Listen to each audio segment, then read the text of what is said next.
Hello, I'm Arizu Gaming, and welcome to another episode of Sandbox Showcase, the series where I talk about problems in Oxygen Not Included and how you can solve them easily and efficiently. So, today I want to talk about ethanol and how you can actually use it to delete heat in the early game before you get access to steam turbines. We have a look at this material here, which you normally find in rust biomes. You'll see it has a specific heat capacity of 2.46 as a liquid.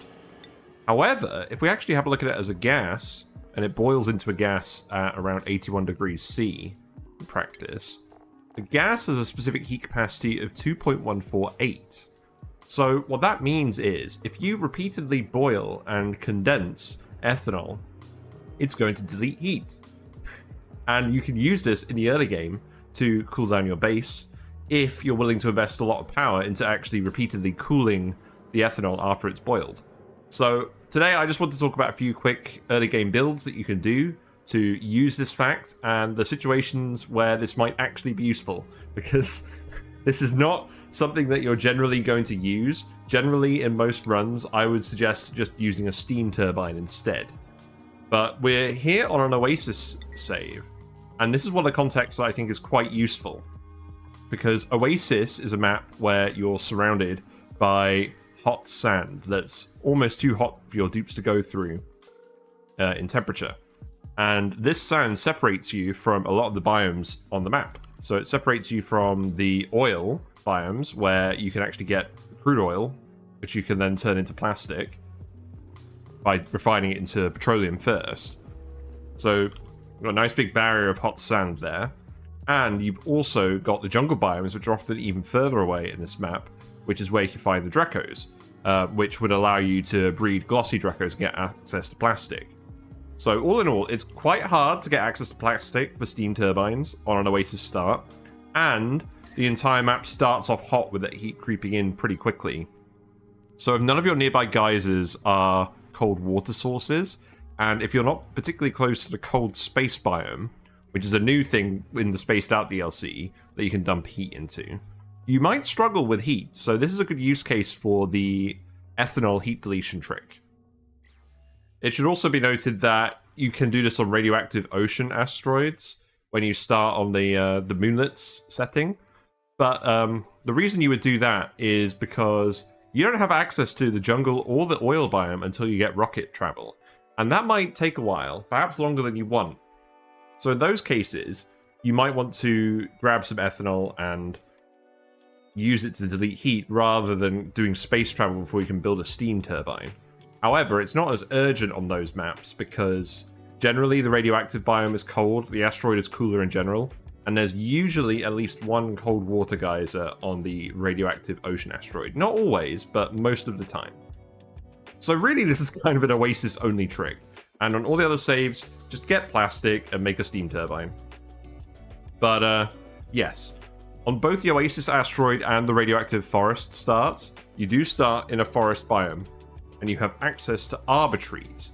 And what you can do is you can take the lumber from the arbor tree and you can put it in an ethanol distiller, and this will take lumber input and turn it into ethanol and polluted dirt. And that's how you can get your initial ethanol for this. It should be noted on both of these starts that you don't immediately have access to rust biomes, which naturally contain the ethanol pool that we saw earlier. Although on the Oasis starts, you can go through the teleporter here and find them. But enough preamble. Let's actually talk about the build itself, because it's actually not super complicated. There we go. So now we've got a bit of a vacuum going. So I'm going to show you two different use cases for this trick, and they both use more or less the same overall build. And you can build them in line with your base if you want, but it doesn't really matter. So here's a ladder. We're going to put out our 4-tile high room markers like we usually do. And then we're actually just going to do the build. So the first build I'm going to talk about is using the ethanol heat deletion to just generally cool down your base. So what we're going to do first of all is we're just going to build a little tile layer that's going to act as the sort of conductive material where the heat is going to be absorbed generally in your base. So what we'll do is we'll just put some tiles over here, and we want it to be 5 wide in the inside, and then we want it to be 11 tiles tall. It doesn't have to be exactly like this, but this is just how you get it to fit in your full tile height room structure. So next we're just going to want to put an insulated tile layer in. I've used granite in this case as the conductive medium for cooling your base. If you have loads of aluminium ore, and when you start in a forest map, you will have aluminium ore available, you can refine that into refined aluminum using a rock crusher or a metal refinery. And you can make aluminium metal tiles to go all the way around here to be even more conductive. But I think granite is good enough in general for this. And you're going to want to use the aluminium metal elsewhere. So next you're going to want to insulate the actual ethanol boiling and condensing apparatus, because you don't want that exchanging temperature with your base. The whole point is it's going to be a sort of box where the heat is created and deleted, and then you just get a nice cooling effect in your base in general. So we're just going to build like a nice little sort of G out of insulated tiles. You can build a little ladder going across here as well, so you can access all of these bits for building everything. And then what we're going to do is we're just going to put some metal tiles in here. And these, I would recommend making out of aluminium. You have access to it in both of these situations where you'd actually want to build this build. And it's by far the most conductive thing that you're going to have access to for building these tiles. So we're going to build some metal tiles up here, and those are going to be actively cooled. And that's going to be what condenses the ethanol. And then we're going to have another row down here. And these are just going to be help the condensed ethanol to get quickly back up to boiling temperature. So these aren't mandatory, but I like to have them in here anyways. Next, we're going to put in the actual Aquatuner. We're going to use a thermo Aquatuner for cooling the liquid in the pipe and for boiling the ethanol. Now, somewhat unusually, you don't have to make this out of steel. You don't even have to make this out of gold amalgam. I would suggest making it out of aluminium ore. It will still have an overheat temperature of 125 degrees, and because ethanol boils at about 81 degrees, it's never going to get to this temperature. Because the boiling and condensing will delete the heat, it's generally going to hover around 81 to 83 degrees C the whole time it's running, and it will be running continuously. So I'll put this thermo Aquatuner here. You can do this with a thermoregulator instead, but it will delete heat a lot more slowly, and it's already a power inefficient build. When you're building it with a thermo Aquatuner, if you're building it with a thermoregulator, you are going to be wasting a ton of power to try and run this thing. And I'll talk more about the maths in a bit. So we're going to put the thermo Aquatuner in. We're going to do our normal sort of piping arrangement. So we're going to have insulated pipes over here. We're going to have a little bit going into the thermo Aquatuner here. We're going to have the liquid pipe thermo sensor. Again, you can make this out of aluminium because you will definitely have access to the aluminium ore. And you just want to set this to as cold as you want your pipe to get.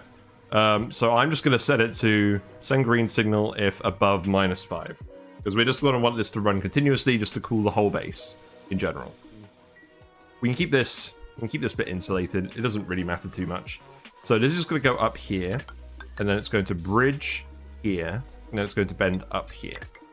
And what that's going to do is when we form the loop of the pipework that's going to go around, it's going to ensure that because the thermo Aquatuner output is first on this output pipe, it's always going to prioritize loading the actively cooled liquid in compared to recirculating the liquid around the loop. But it will recirculate the liquid around the loop as well, which is good. So that's going to go in there. And then we're just going to lead this down here. And we're going to put some more tiles in, because I should have put the rest of these tiles in, to be honest. So now that we've produced our output pipe, we're just going to build the whole cooling loop. So this is going to go again with just a regular pipe up through here. We're going to insulate it in this bit. This is just a little bit that I'm leaving to allow the duplicants to get in and out of the build. So we're going to use insulated pipe here for this bit. And that is going to connect up here. And then what we're going to do is we're going to put some radiant liquid pipe through this aluminium block. And this radiant liquid pipe is going to be made of aluminium as well. And that's going to be extremely thermally conductive. And most of the cooling is going to be actively cooling down this block as it's getting heated by the boiling ethanol. So that's going to come through here. And then what we're going to do is we're just going to send this all the way down here. And then we're just going to loop this pipe all the way back around this granite area. And that's going to dissipate the rest of the cooling into our base. So most of the cooling is going to actively cooling this. And then the rest of the cooling that is the result of the heat deletion is going to be dumped into the base just via the regular pipes and the regular tiles. And then that pipe's going to come back here, and then it's just going to feed into the start of the loop here with this sensor. So, relatively straightforward. And then what we're going to do as well is we're just going to do some automation here. So we already have this liquid pipe thermosensor that tells the thermo Aquatuner when to turn on and off. We're also, as a failsafe, going to put a thermosensor in here. And instead of just connecting it like this, like we normally do, we're actually going to disconnect this. And we're going to put a automation wire here. And then we're just going to put an AND gate in. And what we'll do is we'll make sure that the sensor here is set to send a green signal if the room temperature is below, say, 85 degrees. And if it's not below 85 degrees, then the thermo Aquatuner will stop running and it'll stop heating up the ethanol and it'll stop cooling down the base. And that will cause the whole situation in here to get back to the target temperature. Because if this room gets too hot, the gas is going to stop condensing and you're just going to end up with a load of gas ethanol and it's not going to be doing anything, and this will eventually overheat. So that's the function of this thermosensor. And then the final bit that we're going to do that is very important is we're going to put 2 Tempshift plates in. Now these can be made of whatever conductive material you have access to. Granite is fine, but you want ideally the most conductive material you have access to. If you have a lot of aluminium from rock crushing or metal refinery going on, you could use that to make your Tempshift plate. But honestly, it's pretty much good enough when it's made out of the aluminium ore. So I'm just going to build them out of aluminium ore here. And what you want to do is you want to put one just directly above the thermo Aquatuner to equalize the temperature in this area between the liquid and the Aquatuner. And then you're going to want to put another directly adjacent to the metal tiles.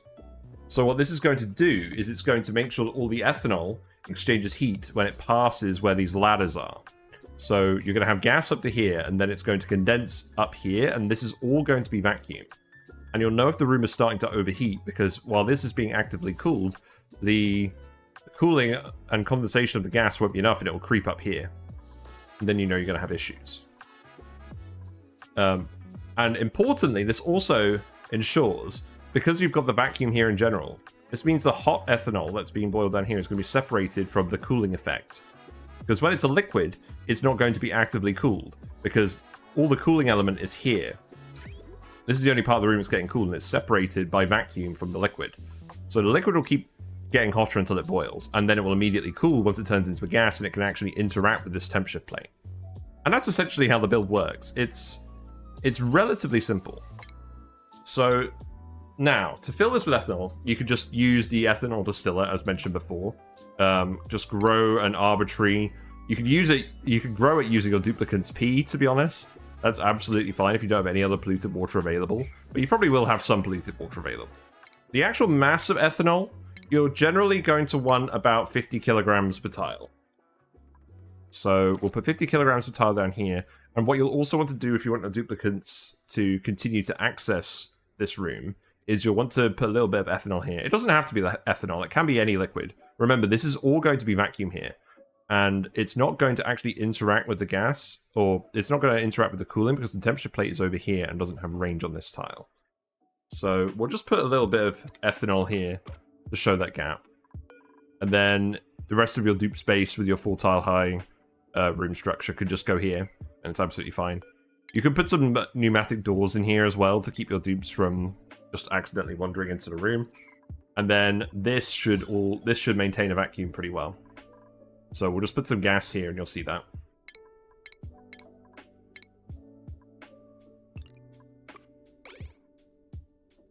There you go. So the gas can't get into the room like this because of the ethanol and because you've got this little tile here.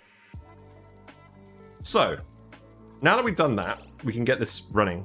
Now, this thermo Aquatuner does require a pretty decent amount of power to run for a relatively small active cooling effect and active heat deletion effect. Because most of the cooling, again, is just going into condensing the boiled gas. But this requires 1.2 kilowatts of power, which is going to be 2 coal generators constantly running, or it's going to be 3 manual generators constantly running. And believe me, you don't want 3 of your duplicants tied up for this relatively small amount of heat deletion. So again, this makes it particularly well suited to Oasis, because on this map, you will always start with a hatch buried immediately left of your printing pod in this tile. So you can start branching hatches right away. And you can just feed these hatches sand forever. You're never going to run out of sandstone. You're never going to run out of sand. And you want the hatches to actively consume this hot material somewhere and turn it into coal and remove that heat. So, yeah. Definitely have a load of hatch ranches, use the hatches to produce coal, and then use the coal to run the thermal aquatuner. That's what I recommend. But in this case, we're just going to use a dev generator, because I'm just illustrating this to you. So, I can just go like that. And then we're actually pretty much just ready to run. So let's unpause it. Oh, right. We need to fill the cooling loop. And what I would recommend is, I would just recommend bridging it in here. So in this case, we're going to put a dev pump liquid in here. We're going to fill this with polluted water. You ideally want to do this with polluted water because it can go down to minus 20 degrees. But if you're using this to actively cool your base by deleting the heat, it doesn't need to go down that far. You can do it. You can set it to say actively cool it if it's above, say, 15 degrees, and it's still going to have a net cooling effect overall. But we're going to assume that you're doing this with polluted water because your duplicates are going to generate polluted water. So that can just go here. And then if you connect the bridge immediately after the bridge that's actually bypassing the thermal aquatuner, this will allow you to fill up the loop without it getting stuck. So now if we just speed it up, we'll let the loop fill. And we'll get to see this in action. So here we go. The polluted water is about to go in the sensor. It's warm enough so the thermal aquatuner is now running. The water is now being actively cooled. The actively cooled water is coming out here, and your input water is stopped because of this bridge. And then if we look at the ethanol is slowly rising in temperature. And eventually it's going to get to the point where it boils. So let's speed up a little bit. But yeah, you don't want to put in too much ethanol, because then it's going to take ages between the boiling and condensing bits, and you're going to get spikes in your heat deletion. And if you put too little in, it's going to just not really settle down, and most of it is just going to be gas, and it's not going to get that nice rhythm going. I'll talk more about the maths in a minute. So now you can see the gas has started boiling, but it's not actually getting past this Tempshift plate. It's all condensing on both the stuff in the room and then the Tempshift plate. So if we look at this, this is heating up. But it's also being cooled, because most of the cooling effect from the coolant is actually going into these radiant liquid pipes and into this radiant tiles. So if we look at the heat differential here, we've got minus 15 degrees C polluted water coming in here. And it's coming out at minus 2.2 degrees. And then after the rest of the cooling, it's at about 1.3 degrees. So we're using the full 585 kDTUs of cooling, or heat transfer, from the thermal aquatuner. And most of that is going to cooling this, but some of it is going into generally deleting the heat. Because as you can see, the thermal aquatuner is going up and down in temperature, but it's not getting above 83. Because when the ethanol is condensing, it is just removing that heat, and it takes less heat to boil it than it does to condense it. So this should maintain the same temperature throughout. You can see it's sort of pooling up on this bit here, where you've got this little blob, but that's absolutely fine. This blob is insulated from the cooling pipe, and again, the condensation is actually happening here. So it's not exchanging temperature with any of this stuff, because the gas is condensing before it interacts with this. So the next way of building this is relatively similar, and is used to actively cool a single element instead of actually just generally cooling your base. So again, we'll take our base 4-tile high room structure. And we're going to do things a little bit differently here. So instead, we're going to insulate this whole bit. And we're going to make it, again, we're going to make it 3 wide. And we're basically going to copy everything from this bit over here, exactly. And we're going to copy this bit as well. But we're going to put it 1 tile further down. So I'll see you in a minute when I've done that. So now we duplicated this bit over here with the automation, the thermal aquatuner, etc., and the Tempshift plates. Except this time we've lowered the Tempshift plate by 1. And what that's going to mean is the condensation happens here. So the ladders aren't going to have the ethanol gas in them while they do here. This isn't really a problem. You don't have to make this 6 tiles high. You can move this all down 1 layer and it will still be fine. But this is just how I like to fit it in the general room structure, because this is actively cooling the rooms. So now what we're going to do is we're going to alter the pipe arrangement very slightly. So again, we're going to put our bypass in over here. That's going to go up here. We're going to put the liquid bridge in, and this is going to be exactly as we did it before. And then what we're going to do is we're going to take this liquid pipe, go through here, and we're going to feed it through this metal tile, again with the aluminium radiant liquid pipe. So it's going to go through there. And what we're going to do this time is we're actually going to take this pipe, lead it through the insulated tile again, and actually we'll do it in a bit more of a clever way. Let's do it like this. And then we'll take more radiant pipe and put it in this bit here. And what we're going to do is we're going to fill this little 2x3 area here with more aluminium tiles. And this is going to be the element that we're actively cooling, as opposed to just actively cooling the whole base at a very slow rate. We're going to actively cool this small metal block at a much quicker rate. And I'll explain why in a minute. So that pipe can come through here. We can bring it back down here. That's not a problem. If you want access to this, again, you can just open up a little bit and use insulated tiles. Let's actually just show what that looks like. So in this case, what you would do, you'd pour in the same amount of ethanol. So again, you'll want 50 kilograms-ish on the bottom, and then you can just pour it in from a liquid bottle emptier up here. And you'll want a little blob here and a little blob here, and then the vacuum here will prevent any heat transfer between the two rooms. So then we'll use insulated pipe for this little bit here. It's going to come down here, and that's going to ensure that there's no heat leaking out of here. And then that pipe is just going to wrap back around, and that's just going to come back in here without any issues.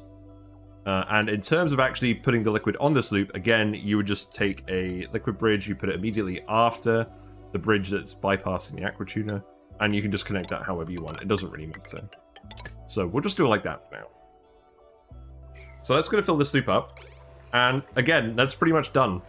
So now we're just going to let that loop fill, and we're going to have a look at it and see how it runs.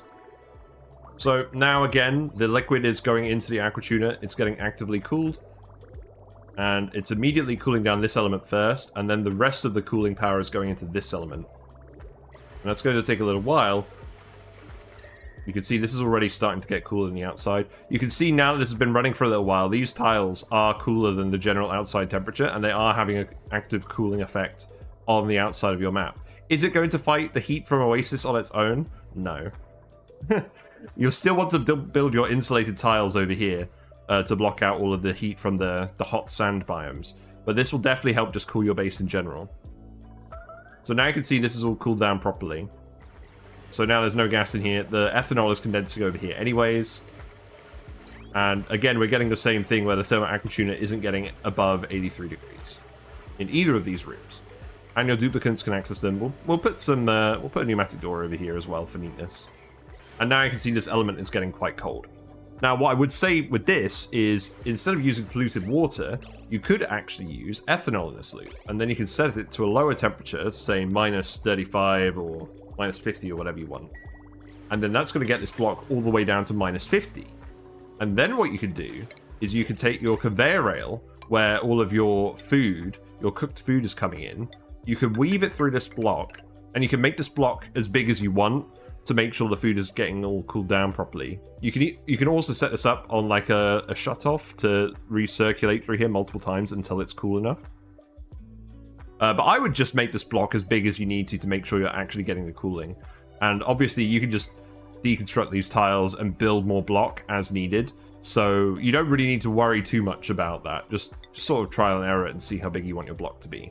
And then your food. Once your food is actually super chilled in this block by the ethanol, it can get to the temperature where it's deep frozen. And then if you just store it in a vacuum, like if we just put this here, so the food will be stored in the vacuum here. Because it's deep frozen already, it will stay deep frozen, and there's no gas in here, so it can't spoil. So it will stay permanently frozen in here. And then all you need to do is actually get an auto sweeper, put that here, and it can look through this diagonal. So in this case, it can grab the food out of here, put a little bit in a refrigerator, and then your dupes can eat from that refrigerator, and that's going to automatically get restocked when the dupes come up every day. And all the food in here is going to get eaten immediately every day. So this is a pretty effective long-term freezer solution. Although long-term, you're definitely going to want to take it off this ethanol loop, or you're going to want, instead of doing the ethanol boiling thing here, you want to keep it on the ethanol loop, but you want to switch the ethanol loop to being cooled by steam turbines, instead of being cooled by this.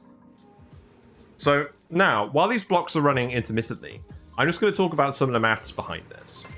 So, the ethanol boils at 81.4 degrees C, and it condenses at 75.4 degrees C.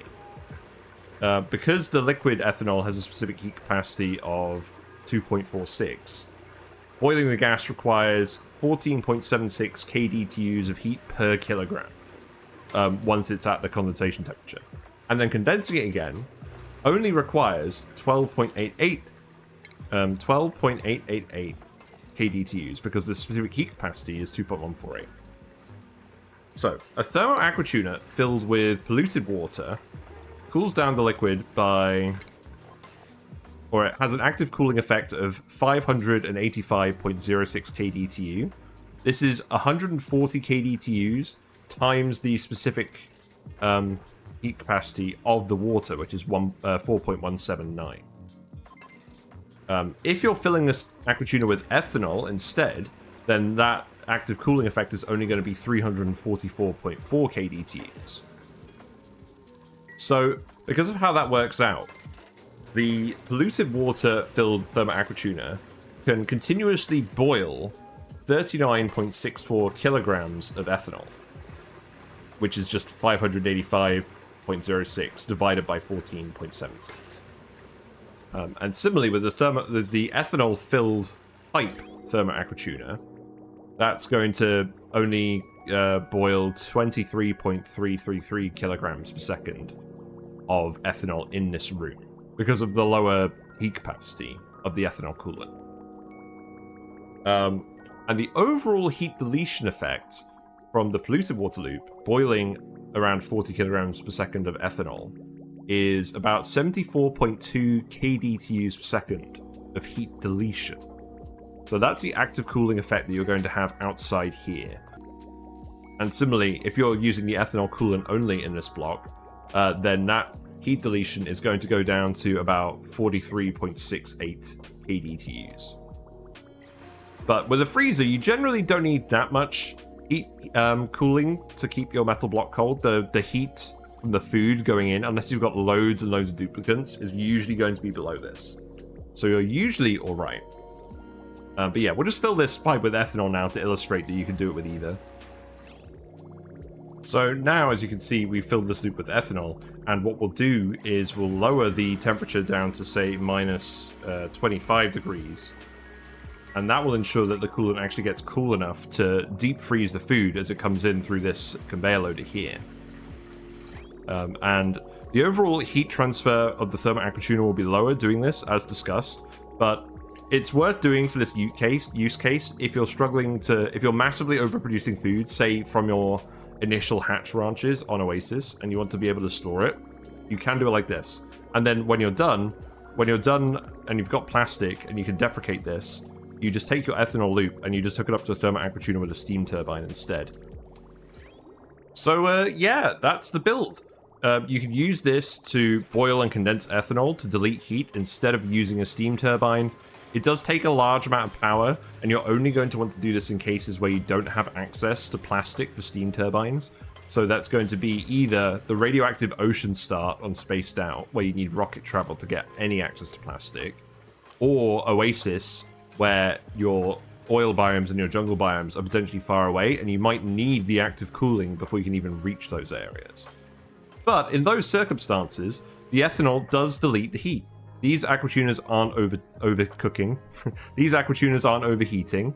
They are deleting heat, as you can see from the cold zone around these tiles, and the active cooling going on in this metal block here with the ethanol coolant.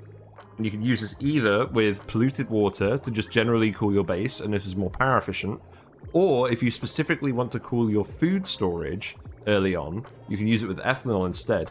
It's even less power efficient, but it will work. It will get this block down to the temperature you want it to be. Over time, we started with some hot ethanol, so it's taking a while. This does take a while to spin up. It's going to take somewhere between 10 and 20 cycles, maybe even longer if you have a particularly large metal block, but it will eventually get it down to temperature. And the heat from the incoming food isn't going to be super high.